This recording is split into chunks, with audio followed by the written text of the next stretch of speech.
Okay, let's meet guys ang isa sa pinipilian, famous at gwapo na ating naispatan dito sa may birthday celebration ng ating celebrant na si Tan Perez. Okay, pakilala ka na po.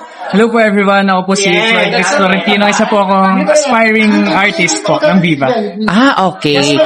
So, dahil nga aspiring showbiz personality, so ano ang dapat nilang abangan sa'yo?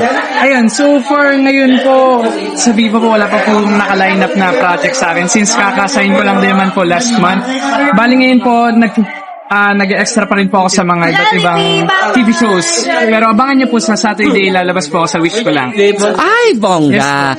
So, curious lang ang viewers, ano ang magiging genre ng movie or film na gusto mo?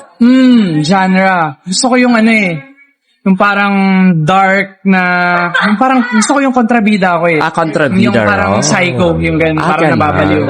How about yung mga rom-com? Rom-com, gusto ko rin yung rom-com kasi parang mahilig din naman ako sa K-drama, so sana soon, in the future, sana magkaroon ako ng rom-com series. Okay, so gusto nila malaman ano ang hindi nila alam sa'yo bukod sa ikaw nga aspiring showbiz personality.